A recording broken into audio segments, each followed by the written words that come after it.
Big boss Kannada season 12 ಈ ವಾರದ captain ಯಾರಾಗಿದ್ದಾರೆ, ಮತ್ತು ಬಿಗ್ ಬಾಸ್ ಈ ವಾರ ಯಾವ ಟಾಸ್ಕನ್ನು ಕೊಟ್ಟಿದ್ರು, ಯಾವ ರೀತಿ ಇತ್ತು ಈ ಟಾಸ್ಕ್, ಮತ್ತು ಏನೆಲ್ಲ ಆಯಿತು ಈ ಟಾಸ್ಕ್ನಲ್ಲಿ, ಈ ವಿಡಿಯೋದಲ್ಲಿ ಸಂಪೂರ್ಣ ಮಾಹಿತಿಯನ್ನು ತಿಳಿಸಿಕೊಡುತ್ತೇನೆ. 4 ಜನ ಕ್ಯಾಪ್ಟನ್ಸಿ ಓಟದಲ್ಲಿದ್ದರು. ತದನಂತರ ಅವ್ರನ್ನ ಜೋಡಿಯಾಗಿ ಮಾಡಲಾಗಿತ್ತು. ಗಿಲ್ಲಿ, ರಘು, ಕಾವ್ಯ ಮತ್ತು ಸೂರಜ್. ಈ ಡಿಸಿಷನ್ಸ್ ಎಲ್ಲ ಯಾರು ಮಾಡಿದ್ರು ಅಂದರೆ ಸೀಕ್ರೆಟ್ ರೂಮ್ನಲ್ಲಿರುವಂಥ ರಕ್ಷಿತಾ ಮತ್ತು ಧ್ರುವಂತ್. 3 ರೌಂಡ್ ಗೆದ್ದಂಥ ಕಾವ್ಯ ಮತ್ತು ಸೂರಜ್ ನೆಕ್ಸ್ಟ್ ರೌಂಡ್ ಅಂದರೆ ಕ್ಯಾಪ್ಟನ್ಸಿ ಟಾಸ್ಕ್ಗೆ ಆಯ್ಕೆ ಆಗಿದ್ರು.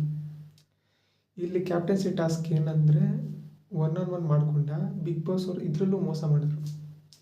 ಏನಂದರೆ ವೋಟಿಂಗ್ ಏನಂದರೆ ಬಿಗ್ ಬಾಸ್ನಲ್ಲಿರೋಂಥ ಸ್ಪರ್ಧಿಗಳು ಈ ವಾರ ಕ್ಯಾಪ್ಟನ್ ಯಾರಾಗಬೇಕಂತ ಡಿಸೈಡ್ ಮಾಡಿ ಅವ್ರಿಗೆ ವೋಟ್ ಹಾಕಬೇಕಾಗಿತ್ತು. ಬಿಗ್ ಬಾಸ್ ಅವ್ರು ಏನಕ್ಕೆ ಮೋಸ ಮಾಡಿದ್ರು, 4 ಜನ ಕ್ಯಾಪ್ಟನ್ಸಿ ಟಾಸ್ಕ್ಗೆ ಅನೌನ್ಸ್ ಆಗಿದ್ರು. ಯಾರು? ಗಿಲ್ಲಿ, ರಘು, ಕಾವ್ಯ, ಸೂರಜ್. ಅಲ್ಲೇ ಇಬ್ಬರನ್ನ ಜೋಡಿಯಾಗಿ ಮಾಡಿಕೊಂಡ ಸಿಂಗಲ್ ಒಬ್ಬೊಬ್ಬರಾಗಿ ಆಡೋಕ್ಕೆ ಬಿಟ್ಟು ಯಾರು ಗೆಲ್ತಾರೋ ಅವ್ರನ್ನ ಕ್ಯಾಪ್ಟನ್ ಮಾಡಿದ್ದಿದ್ರೆ ಇದನ್ನು ಫೇರ್ ಅಂತ ಹೇಳ್ಬೋದು. ಎಲ್ಲ ಸತಿನೂ ಕ್ಯಾಪ್ಟನ್ಸಿಗೆ ವೋಟಿಂಗ್ ಅಂತ ಇದ್ದರೆ ಇದು ಫೇರ್ ಆಗುತ್ತೆ ಇಲ್ವೋ? ಈ ಬಿಗ್ ಬಾಸ್ ಕನ್ನಡ ಸೀಸನ್ 12 ಯಾಕೆ ಹಿಂದಿ ಸೀಸನ್ ಆಗ್ತೈತೆ ಅಂತ ಗೊತ್ತಾಗ್ತಾ ಇಲ್ಲ. ಹಿಂದಿ ಸೀಸನ್ 19 ಈ ಸತಿ ಬಿಗ್ ಬಾಸ್ ಸೀಸನ್ 19 ಹಿಂದಿಯಲ್ಲಿ ಡೆಮೋಕ್ರಸಿ ಸೀಸನ್ ಅಂತ ಮಾಡಿದರು. ಅದರಲ್ಲಿ ಏನಂದರೆ ಒಂದು ರೂಮ್ನಲ್ಲಿ ಎಲ್ಲರನ್ನ ಕೂರಿಸಿ ಎಲೆಕ್ಷನ್ ಥರ ವೋಟಿಂಗ್ ಹಾಕಿಸಿ ಅವ್ರನ್ನ ಕ್ಯಾಪ್ಟನ್ ಮಾಡ್ತಾಯಿದ್ರು.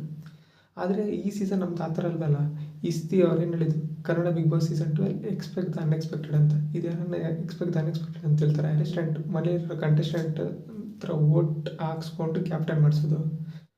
ಸುದೀಪ್ ಸರ್ ಏನಂತ ಹೇಳಿದ್ರು, ಸುದೀಪ್ ಸರ್ 2 ವಾರ ಹಿಂದೆಯೇ ಕ್ಯಾಪ್ಟನ್ಗೆ ಎಷ್ಟು ಬೆಲೆ ಇದೆ ಮತ್ತು ಕ್ಯಾಪ್ಟನ್ಸಿ ಇರೋ ರೂಮ್ಗೆ ಎಷ್ಟು ಬೆಲೆ ಇದೆ ಅಂತ ಹೇಳಿದ್ರು. ಸುಮ್ಮನೆ ಗಿಲ್ಲಿಗೆ ಹೋಗಿ ಜಸ್ಟ್ ಕ್ಯಾಪ್ಟನ್ಸಿ ರೂಮ್ನಲ್ಲಿ ಮಲ್ಕೊಂಡು ಸುಮ್ಮನೆ ಒಂದು 2 ನಿಮಿಷ 3 ನಿಮಿಷ ಸುಮ್ಮನೆ ಬೆಡ್ ಮೇಲೆ ಮಲ್ಕೊಂಡಿದ್ದಕ್ಕೆ ಕ್ಯಾಪ್ಟನ್ಸಿ ರೂಮ್ನ ಲಾಕ್ ಮಾಡಿದವರು.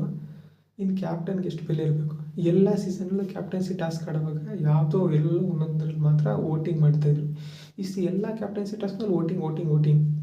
ಸೂರಜ್ ಮತ್ತು ಕಾವ್ಯ ಮಧ್ಯೆ ಅದನ್ನು ಕಾಂಪಿಟೇಷನ್ ಇಕ್ಕಿದರೆ ಸೂರಜ್ ಗೆಲ್ತಾರೆ ಅಂತ ಬಿಗ್ ಬಾಸ್ಗೂ ಗೊತ್ತಿತ್ತು. ಆದರೆ ಅವರು ಸೂರಜ್ ಆಗಬಾರ್ದಾಗಿತ್ತು. ನೆಕ್ಸ್ಟ್ ವಾರ ಫ್ಯಾಮಿಲಿ ವೀಕ್ ಇರೋದ್ರಿಂದ ಕಾವ್ಯವ್ರು ಆಗಬೇಕಾಗಿರೋದ್ರಿಂದ ನಿಮಗೂ ಗೊತ್ತು ಸೂರಜ್ ಯಾರು ವೋಟ್ ಮಾಡೋರು? ರಾಶಿಕಾ ಧ್ರುವಂತ್ ಮಾಡ್ತಾನೆ, ಇಲ್ಲಾಂದರೆ ಅಶ್ವಿನಿ. 3-4 ಜನ ಮಾಡ್ತಾರೆ. ಕಾವ್ಯ ಆಗೋದೇ ಎಲ್ಲರೂ ಮಾಡ್ತಾರೆ ಅಂತ ಬಿಗ್ ಬಾಸ್ ಗೊತ್ತಿದೆ. ಆದ್ದರಿಂದನೇ ಬಿಗ್ ಬಾಸು ಕಂಟೆಸ್ಟೆಂಟ್ ಹತ್ರ ಕೇಳಿ ವೋಟ್ ಮಾಡಿಸಿರೋದು. ಸರಿ, ಇವಾಗ ಕ್ಯಾಪ್ಟನ್ ಯಾರಾದ್ರು ಅಂದರೆ ಈ ವಾರದ ಕ್ಯಾಪ್ಟನ್ ಕಾವ್ಯ ಆಗಿದ್ದಾರೆ.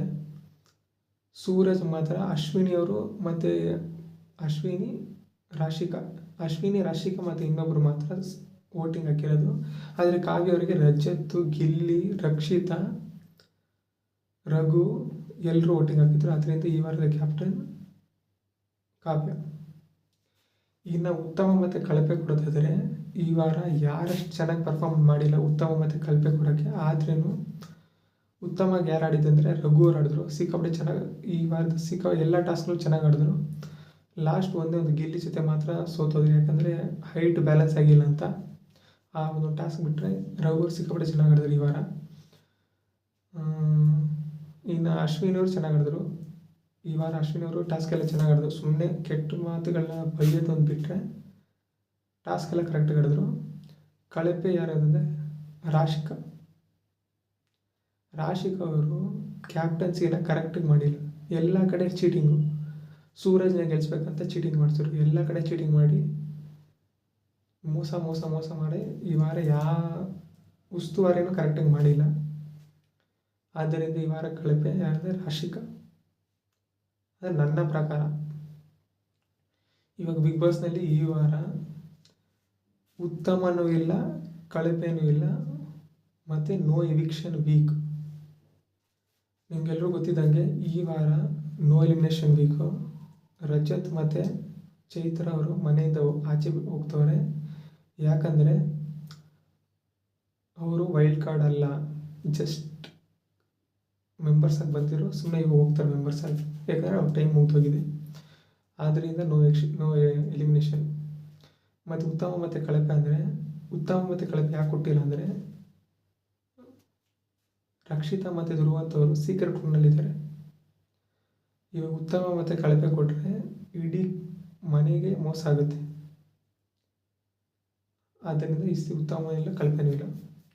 ಇನ್ನು ವಾರದ ಕತೆ ಮತ್ತು ಕಿಚ್ಚನ ಜೊತೆ ಮತ್ತು ಸೂಪರ್ ಸಂಡೇ ವಿತ್ ಸುದೀಪ, ಅದು ಫ್ರೈಡೇ ಶೂಟಿಂಗ್ ಆಗ್ತಿದೆ. ಅಂದರೆ ನಾಳೆ 9:30ಗೆ ಜಿಯೋ ಹಾಟ್ಸ್ಟಾರ್ ಕ್ಲೋಸ್ ಆಗುತ್ತೆ. ಯಾವಾಗೂ ಸ್ಯಾಟರ್ಡೇ ಕ್ಲೋಸ್ ಆಗ್ತೈತಿ. ಇವಾಗ 9:30ಗೆ, ನಾಳೆ 9:30ಗೆ ಕ್ಲೋಸ್ ಆಗ್ತಾಯಿದೆ. ಯಾಕಪ್ಪ ಸುದೀಪ್ ಸರ್ ನಾಳೆ ಶೂಟಿಂಗ್ ಮಾಡ್ತಾರೆ ಅಂದರೆ, ಮಾರ್ಕ್ ಚಿತ್ರದ ಟ್ರೈಲರ್ ಲಾಂಚ್ ಮತ್ತು ಟ್ರೈಲರ್ ಇವೆಂಟು ಸ್ಯಾಟರ್ಡೇ ಇಟ್ಕೊಂಡಿದ್ದಾರೆ. ಆದ್ದರಿಂದ ಸುದೀಪ್ ಸರ್ ಫ್ರೈಡೇನೇ ಬಂದು ಶೂಟಿಂಗ್ ಮಾಡಿ ಹೋಗ್ತಾರೆ.